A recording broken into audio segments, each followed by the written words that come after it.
அனைவருக்கும் வணக்கம்.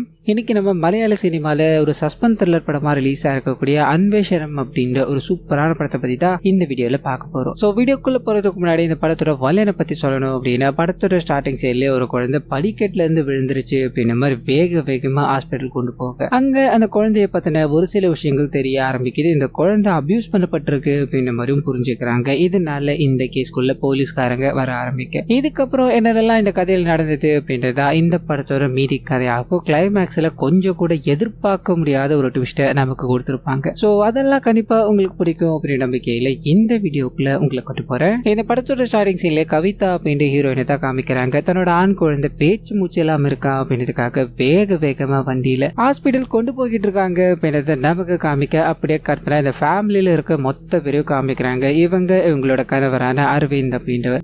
இவங்களுக்கு 2 பசங்க இருக்காங்க. முதல் குழந்தை ஆண் குழந்தை அப்படின்ற மாதிரி, 2வது குழந்தை இருக்கு இல்லையா, ஒரு வயசு இல்ல 1.5 வயசு ஆகும் அப்படின்ற மாதிரி ஒரு பாடல் மூலமா இவங்களோட என்விரான்மெண்ட்டை நமக்கு காமிச்சிட்டு அப்படியே கட் பண்ணி ஒரு பெரிய சேனல் கிட்ட போக ஆரம்பிக்குது. அந்த சேனல்ல தான் இந்த அரவிந்த் வேலை செய்யறாரு அப்படின்ற மாதிரியோ, அங்க இருக்கவங்க அரவிந்த் இங்க இருக்கிறது பிடிக்கல, இதனால அவர் பண்ணிக்கிட்டு இருக்க ப்ரோக்ராம் ஏதாவது பண்ணலாமா வேணாமா அப்படின்ற மாதிரி இவங்க யோசனையில இருக்கும்போது, இந்த சைடு அரவிந்தோட மனைவி இருக்காங்களா கவிதா, அவங்க கிட்ட போக ஆரம்பிக்குது. ஸோ இது ஒரு பிளாஷ்பேக் அப்படின்ற மாதிரி இருக்கும். அந்த சம்பவத்துக்கு முன்னாடி இவங்களோட ஃபேமிலியோட பேசிக்கிட்டே இருக்கு. இவங்களோட ஆண் குழந்தை இருக்கா இல்லையா, அவன் சின்ன பசங்களோட கிரிக்கெட் விளையாடிக்கிட்டு இருக்கா அப்படின்ற மாதிரியோ, அப்ப இவன் போல்ட் ஆயிடுறா. இல்ல அவுட் கிடையாது, எப்பயுமே ஃபர்ஸ்ட் பால் ட்ரையல் பால் தான் இல்லையா, அதனால நான் அவுட் கிடையாதுரா அப்படின்ற மாதிரி பேசிக்கிட்டே இருக்கு. அங்க இருக்க எல்லா குழந்தைகளாலையும் இவன் கலாய்க்கப்பட்டு எதுவுமே பேசாம அப்படியே நடந்து போய்கிட்டு இருக்கான் அப்படின்றத நமக்கு இங்க காமிச்சிட்டு கட் பண்ணா, அந்த குழந்தைய அவங்களோட அம்மா வேகமா ஹாஸ்பிட்டல் கொண்டு வந்துகிட்டு இருக்காங்க அப்படின்ற மாதிரி இல்லையா. குறுக்குல கௌதம் அப்படின்ற ஒரு டாக்டர் அவர் வேலை செய்யற ஒரு ஹாஸ்பிட்டலுக்கு போன் பண்ணி, இந்த மாதிரி என்னோட ஃப்ரெண்டோட குழந்தை படிக்கட்டுல இருந்து கீழே விழுந்துட்டா, ஒரு எமர்ஜென்சி, நீங்க அதுக்கு உதவ முடியுமா, எல்லாத்தையும் ரெடி பண்ண வைக்க முடியுமான்னு கேட்க இவரும் தயாராகிறாரு. அதே சமயத்துல சோனி அப்படின்ற ஒரு நர்ஸ் அவங்களோட வேலையை முடிச்சுட்டு இப்பதான் போயிருப்பாங்க. அவங்கள கால் பண்ணி, நீங்க உடனடியா இங்க வர முடியுமா, ஒரு எமர்ஜென்சி இருக்குன்னு சொல்ல அவங்க மறுபடியும் ஹாஸ்பிட்டல் வராங்க அப்படின்றத நமக்கு இங்க காமிக்க, அந்த குழந்தைய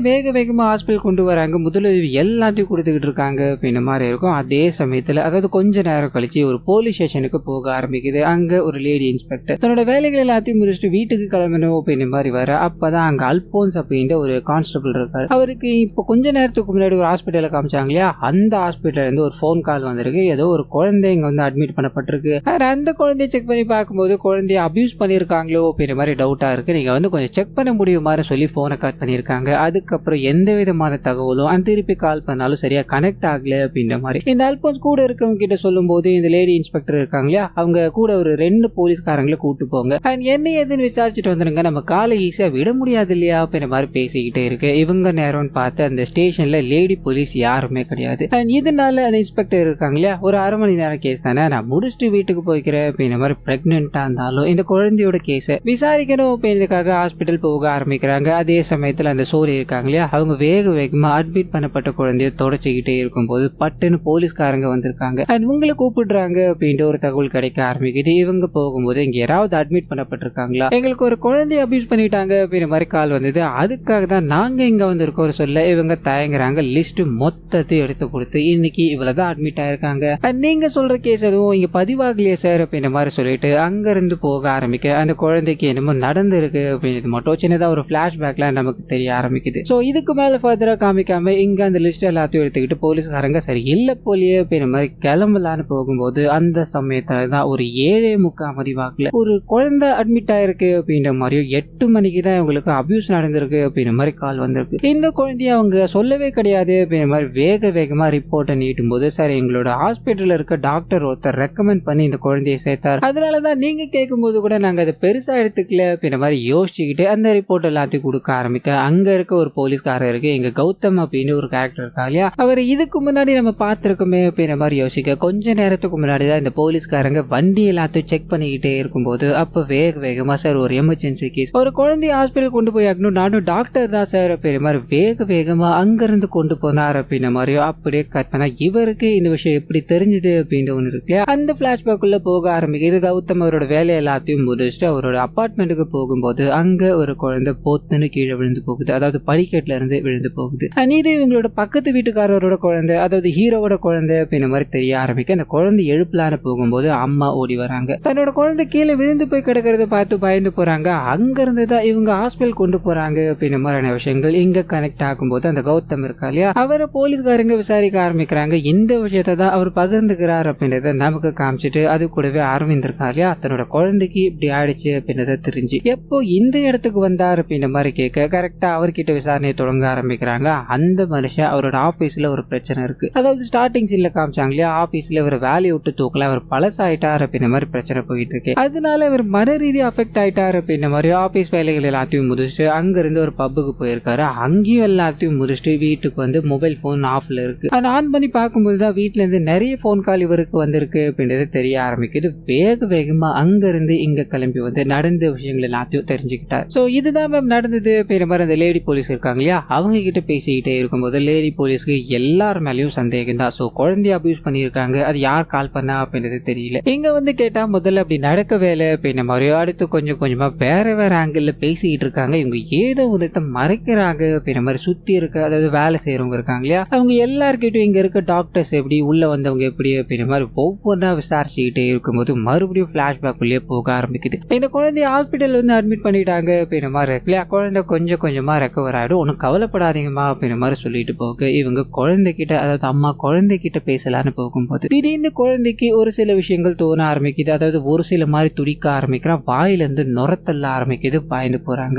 வேகமா இந்த குழந்தைய பார்த்துக்கிட்டு இருக்க டாக்டர் இருக்காங்க இல்லையா, அவங்கள ஓடி போய் சோனி கூப்பிட்டு வரும்போது அந்த டாக்டர் இந்த குழந்தைய பார்க்க ஆரம்பிக்கிறார் அப்படின்ற மாதிரியும் நிறைய சிகிச்சைகள் அளிக்க ட்ரை பண்ணிக்கிட்டே இருக்கு. ஆனா இந்த சிகிச்சை எதுவுமே பலன் இல்லாம போயிடுது. அந்த குழந்தை அந்த இடத்துல இறந்து போகுது அப்படின்ற ஒரு சோகமான முடிவு அந்த டாக்டர் சொல்லும் போது பக்கத்துல இருக்க எல்லாரும் ஒரு மாதிரி ஆயிடுறாங்க. கணவர் மனைவி 2 பேருமே உடைஞ்சு போயிடுறாங்க அப்படின்ற மாதிரி ஒருத்தருக்கு ஒருத்தர் என்ன பேசுறதுன்னு தெரியாம மௌனமா இருக்கும்போது அந்த குழந்தையோட அம்மா இருக்காங்க இல்லையா, பொத்துன்னு அந்த இடத்துல மயக்கம் போட்டு விழுந்து போறாங்க அப்படின்ற மாதிரியான விஷயங்கள் நமக்கு காட்டப்பட்டுக்கிட்டே இருக்கு இங்க பிரசன்ட்ல போலீஸ்காரங்க. சோ போலீஸ்காரங்க இந்த ஃபேமிலி ஏதோ ஒரு விஷயத்த மறைக்குது, டாக்டர்ஸும் ஏதோ ஒன்று மறைக்கிறாங்க அப்படின்ற மாதிரி புரிஞ்சுக்கிட்டாங்க இல்லையா. முதல் விஷயம் அந்த குழந்தைய அபியூஸ் பண்ணிட்டு இருக்காங்க அப்படின்ற மாதிரி கால் வந்தது இல்லையா, அது முதல்ல யார் பண்ணா அப்படின்ற மாதிரி தேட ஆரம்பிக்க அந்த சோனி நர்ஸ் மேலதான் இவங்களுக்கு சந்தேகம் போக ஆரம்பிக்குது. அவங்கள கூப்பிட்டு உட்கார வச்சு அவங்களோட போனை செக் பண்ணி பார்க்கும்போது இவங்க தான் போலீஸ்க்கு கால் பண்ணிருக்காங்க அப்படின்ற மாதிரியோ, கால் பண்ண நீங்க அதுக்கப்புறமா ரெஸ்பான்ஸே இல்லாமலோ, நீங்க வந்து கேட்டதுக்கு அப்புறம் சொல்லாம போனதுக்கான காரணம் என்ன, நீங்க எவ்வளவு பணம் வாங்குனீங்க அப்படின்ற மாதிரி கேட்க இவங்களால இது ஏத்துக்கவே முடியல. நம்ம அந்த குழந்தைய ட்ரீட்மெண்ட் கொடுக்கணும் அப்படின்ற மாதிரி எடுத்துட்டு வரும்போது குழந்தையோட உடம்புல அங்கங்க நிறைய காயங்கள் இருக்கிறத நான் பார்த்தேன், அதை வச்சு குழந்தைய அபியூஸ் பண்ணிருப்பாங்களோ அப்படின்ற ஒரு தாட். இதனால வேகமா போலீஸ்காரங்களுக்கு கால் பண்ணி விஷயத்த சொல்லிட்டாங்க அப்படின்ற மாதிரியும், அது கூடவே குழந்தையோட அம்மா இருக்காங்க இல்லையா, அவங்க கிட்டயும் போய் பேசியிருக்காங்க. உங்களோட கணவர் தானே இந்த குழந்தைய எப்படி கொடுமைப்படுத்தினது, உண்மையை சொல்லுங்க, போலீஸ்காரங்க இங்க வந்துகிட்டு இருக்காங்க, நான் எல்லாத்தையும் போலீஸ்காரங்க கிட்ட சொல்லிட்டேன் அப்படின்ற மாதிரி சொல்ல இவங்களுக்கு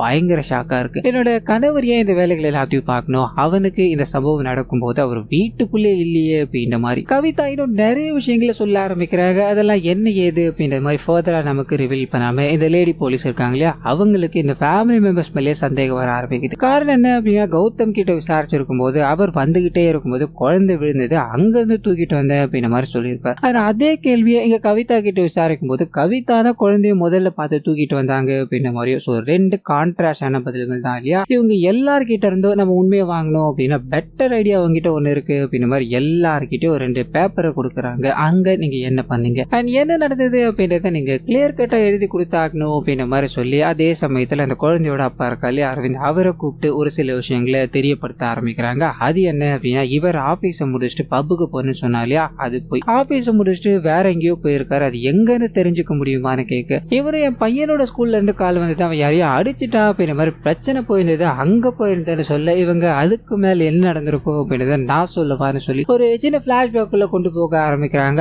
அங்க ஒரு பையனை போட்டு அரவிந்தோட பையன் பயங்கரமா அடிச்சுட்டான் அப்படின்ற மாதிரி டீச்சர் இருக்காங்க இல்லையா, அவங்க நிறைய கம்ப்ளைண்ட் எல்லாத்தையும் பண்ணி அனுப்ப இவர் வேகமா வந்து குழந்தைய போட்டு பொத்துன்னு அடிக்கிறார் அப்படின்ற மாதிரியும். அப்போ அந்த குழந்தை விழுந்து போகுது. அங்கதான் நீங்க ஹாஸ்பிட்டல் தூக்கிட்டு போயிருக்கீங்க, இதுதானே நடந்தது அப்படின்ற மாதிரி கேட்க இவர் கண் கலங்க ஆரம்பிக்கிறாரு. நீங்க சொல்ற விஷயங்கள் எல்லாமே இப்ப என்னோட குழந்தைய நான் எதுக்காக சாகடிக்கணும், உண்மையில என்ன நடந்தது தெரியுமா அப்படின்ற மாதிரி சின்ன விஷயத்த ரிவீல் பண்ண ஆரம்பிக்கிறாரு. இவர் அங்க போனது உண்மைதான், குழந்தை நீங்க ஒழுங்கா வளர்க்கணுங்க, அவன் பயங்கரமா சண்டை போட்டுக்கிட்டு இருக்கான் அப்படின்ற மாதிரி சொல்ல இவர் அந்த குழந்தை கிட்ட போய் ரொம்ப ஆஷாவே பேச கிடையாது, எதுக்காக அந்த மாதிரி பண்ணேன்னு கேட்க அப்ப அவன் அசிங்கமா திட்டாப்பா, அதனால தான்ப்பா பண்ணேன்னு சொல்ல இனிமேல் அப்படி எல்லாம் பண்ணக்கூடாதுரா, அவனுக்கு வலிக்கும் இல்லையா அப்படின்ற மாதிரி பொலைட்டா, அதாவது அன்பா பேசிதான் குழந்தைய கொண்டு போய் வீட்டுல விட்டுருக்காரு. அதுக்கப்புறமா தான் ஆபீஸ் பிரச்சனை பப்புக்கு போறது அப்படின்ற எல்லா விஷயங்களும் நடந்தது அப்படின்றத சொல்ல போலீஸ்காரங்களுக்கு இன்னும் இன்னமும் சந்தேகமா தான் இருக்கு. சோ அவங்களோட விசாரணையை மேற்கொண்டு கண்டினியூ பண்ண ஆரம்பிக்கிறாங்க. அதே சமயத்துல சோனி இருக்காங்க இல்லையா, அவங்க தனிமையில உட்காந்து இந்த நடந்த எல்லா விஷயங்களும் யோசிச்சு பார்த்துக்கிட்டே இருக்காங்க. அது மூலமா தான் நமக்கு ஒரு சில கொடூரமான விஷயங்கள் ரிவீல் ஆக ஆரம்பிக்குது. அந்த குழந்தை இறந்து போயிடுச்சு அப்படின்ற மாதிரி இருக்கு இல்லையா, குழந்தை இங்க அபியூஸ் பண்ணப்பட்டிருக்கு அப்படின்ற மாதிரி இவங்க போலீஸ்ல கம்ப்ளைண்ட் கொடுத்துட்டாங்க. ஆனா அவங்களோட அம்மா கிட்ட ஏதோ ஒரு விஷயத்த பேசினாங்க, அங்க ஏதோ ஒண்ணு தெரிஞ்சிருக்கு அப்படின்னு நமக்கு இங்க காமிச்சிட்டு என்ன பண்ணலாம் அப்படின்ற மாதிரி கௌதம் கிட்ட பேசும்போது, கௌதம் ஹீரோ இருக்கா இல்லையா, அவரை கூப்பிட்டு உங்களோட குழந்தை உங்களை விட்டு போயிடுச்சுரா, அது பிரச்சனை என்ன அப்படின்னா இந்த விஷயம் போலீஸ்காரங்களுக்கு அபியூஸ் பண்ணிட்டாங்க அப்படின்ற மாதிரி யாரோ இன்ஃபர்மேஷன் கொடுத்துட்டாங்க, அண்ட் போலீஸ்காரங்க இங்க வந்துகிட்டு இருக்காங்கன்னு சொல்ல ஹீரோ யோசிக்கிறாரு, இது எல்லாத்துக்கும் பின்னாடி நான் தான் இருக்கேன் அப்படின்ற மாதிரி நான் சொல்லிக்கிறேன்டா, எல்லா ரெஸ்பான்சிபிலிட்டியும் நானே ஏத்துக்கிறேன்டான்னு சொல்ல கௌதம் இவர்கிட்ட பேசி கன்வின்ஸ் பண்ண ஆரம்பிக்கிறாரு. நடந்து போயிடுச்சுரா, உன்னோட இன்னொரு குழந்தையோட வாழ்க்கையை யோசிச்சு பாத்தியா, உன்னோட ஃபேமிலிக்காகவாச்சும் இந்த விஷயத்த, அதாவது நான் சொல்ற விஷயத்த நீ பண்ணிதான்டா ஆகணும் அப்படின்ற மாதிரி சொல்லி குழந்தைய ஏதோ ஒண்ணு இவங்க பண்ணிட்டாங்க. ஆனா இப்ப போலீஸ்காரங்க வந்தாங்க அப்படின்னா உண்மையால அந்த குழந்தை படிக்கட்டுல இருந்து கீழே விழுந்ததா இந்த மாதிரி ஆயிடுச்சு அப்படின்றத நிரூபிக்கணும். இதனால 3 பேரும் சேர்ந்து அந்த குழந்தைய அந்த மாதிரி இடங்கள்ல காயப்படுத்தணும், அதாவது அந்த டெட் பாடி அனலைஸ் பண்ணணும் அப்படின்றதுக்காக கவர்மெண்ட் தரப்புல இருந்து ஒரு டாக்டர் வர போறாரு. அவர் பார்த்ததும் கன்ஃபார்ம் பண்ணணும் அப்படின்றதுக்காக யாருக்கும் தெரியாம, அதாவது கேமரா இல்லாத திசையா பார்த்து அந்த குழந்தையோட டெட் பாடி எடுத்துட்டு போய் அந்த தலையில ஏற்கனவே அடிபட்டுச்சு அப்படின்ற மாதிரி சொல்லிட்டாங்க. மறுபடியும் தள்ளி விடும் போது நிறைய அடிப்படை வாய்ப்பு இருக்கு இல்லையா, ஹெல்மெட் எல்லாத்தையும் போட்டுட்டு தன்னோட அப்பாவோட கையால அந்த குழந்தைய தூக்கி போடும்படி சொல்ல அப்பாவால சுத்தமா முடியல. என்ன பிரச்சனை வந்தாலும் நான் பாத்துக்கிறேன்டா, என் குழந்தைய நான் இதுக்கு மேல காயப்படுத்த விரும்பல அப்படின்ற மாதிரி கதறி அழுதுகிட்டே இருக்கும்போது இவரை சுத்தி இருக்கிறவங்களுக்கு ஆச்சு இதை பண்ணிதாகணும் அப்படின்ற மாதிரி கௌதம் இருக்கா இல்லையா நண்பர், அவர் இந்த வேலைகள் எல்லாத்தையும் பண்றாரு அப்படின்ற மாதிரியோ, அதுக்கப்புறமா தான் குழந்தைய எடுத்துட்டு வந்து அவங்க கிளீன் பண்ணிக்கிட்டே இருந்திருப்பாங்க. போலீஸ்காரங்க உள்ள வந்தாங்க அப்படின்ற மாதிரி அந்த சீன் கனெக்ட் ஆக ஆரம்பிக்குது. சோ இவங்க ஏதோ ஒண்ணுதான் பண்ணிட்டாங்க, அது இன்னமும் நமக்கு ரிவீல் பண்ணாம பிரசன்ட்ல நாயகன் கிட்ட போக ஆரம்பிக்குது. எல்லார்கிட்டயும் ஒரு பேப்பரை கொடுத்து நடந்தது எழுதிட்டாங்க அப்படின்ற மாதிரி சொன்னாங்க இல்லையா, கொஞ்சம் கொஞ்சமா இன்வெஸ்டிகேஷன் பண்ணிக்கிட்டே இருக்காங்க. கண்டிப்பா இதுக்கு பின்னாடி இருக்க விஷயங்கள் ரிவீல் ஆக போகுது அப்படின்ற மாதிரி புரிஞ்சுக்கிட்டு நடந்த இந்த எல்லா விஷயத்துக்கும் நான் தான் காரணம், என்ன நடந்தது ஏது நடந்தது அப்படின்றத என்கிட்ட கேட்காதீங்க, என்கிட்ட சொல்ல விருப்பமே கிடையாது, ஆனா இது எல்லாத்துக்கும் நான் பொறுப்பேற்றுக்கிறேன், என்னோட குழந்தை இறந்ததுக்கு நான் முக்கிய காரணம் அப்படின்ற மாதிரி லெட்டர்ல எழுதிட்டு அதை வேகமா கொடுக்கலான்னு போக அந்த சமயம் பார்த்து கவர்மெண்ட் டாக்டர் அந்த குழந்தைய எக்ஸாமின் பண்ணணும் அப்படின்ற மாதிரி உள்ளவர். இவர் லெட்டர் கொடுக்கிற நேரம் கொஞ்சம் டிலே ஆகுது அப்படின்ற மாதிரியோ அந்த டாக்டர் உள்ள போறாரு. சோனியோட உள்ள போய் அந்த குழந்தையோட உடல் பாகங்கள்